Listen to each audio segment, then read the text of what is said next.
dengan mengucapkan Bismillahirrahmanirrahim, serta atas petunjuk Tuhan Yang Maha Besar, maka dengan ini saya menyatakan pengunduran diri sebagai Ketua Umum DPP Partai Golkar.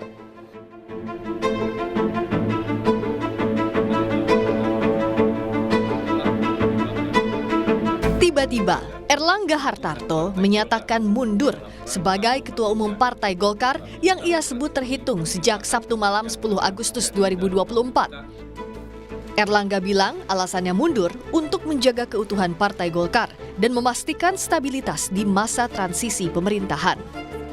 Yang juga jadi tanda tanya, dalam pernyataan mundurnya, Erlangga mengklaim berhasil memberi kontribusi besar dalam kemenangan Prabowo dan Gibran, juga sukses merebut kursi untuk Golkar di pemilu legislatif. Dalam Pilpres yang lalu, kita berhasil memberikan kontribusi besar dalam kemenangan pasangan Bapak Prabowo Subianto dan Mas Gibran Rakabuming Raka.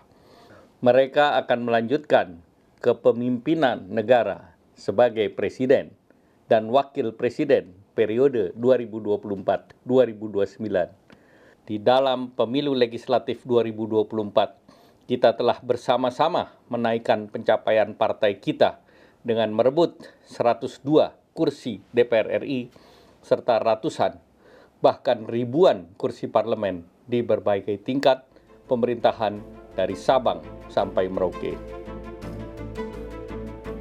Padahal di bawah kepemimpinan Erlangga, perolehan suara Partai Golkar di pemilu 2024 melonjak jika dibandingkan pemilu 2019.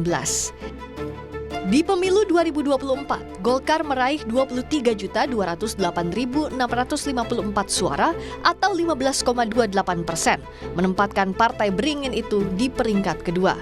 Melonjak dari peringkat ketiga di pemilu 2019 dengan 17.229.789 suara atau 12,31%.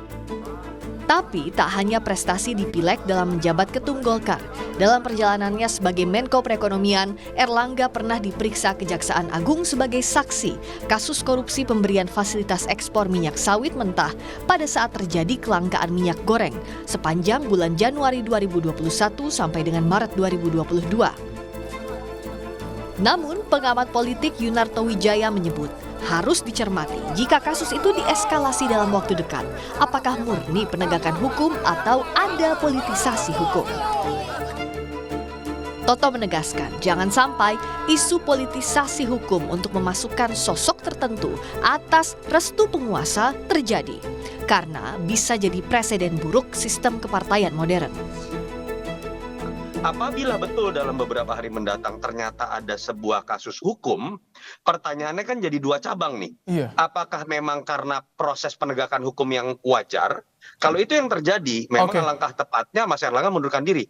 Tapi kalau memang ini ada unsur politisasi hukum, karena menginginkan sebuah tujuan tertentu, misalnya memasukkan sosok tertentu nanti menggantikan Erlangga, entah atas nama restu kuasa atau apapun, itu yang berbahaya buat alam demokrasi. Karena artinya akan ada sebuah pola baru, pengambilan keputusan strategis di partai itu bisa serta-merta itu ditentukan dari atas eksternal partai, dan itu bukan hanya tentang Erlangga dan Golkar, tapi itu berbicara mengenai terhambatnya sistem kepartaian modern seperti Bang Ridwan jelaskan. Wakil Ketua Umum Partai Golkar Ahmad Doli Kurnia belum mau terbuka soal siapa calon pengganti Erlangga. Selanjutnya, DPP Partai Golkar akan menyiapkan mekanisme organisasi sesuai ketentuan yang berlaku di partai. Karena meskipun Erlangga menyatakan mundur, tapi secara legal, mundurnya Erlangga baru bisa disahkan melalui rapat pleno. Saya katakan mundurnya itu secara de facto, karena secara de jure pengunduran diri itu harus dilegitimasi di institusi namanya rapat pleno ya.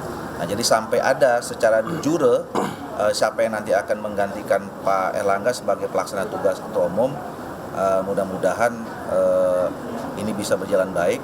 Setelah itu seperti apa nanti kita tunggu siapa yang menjadi pelaksana tugas. Jadi saya nggak mau berspekulasi.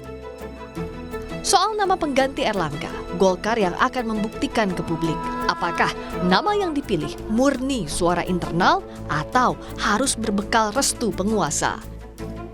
Tim Liputan Kompas TV.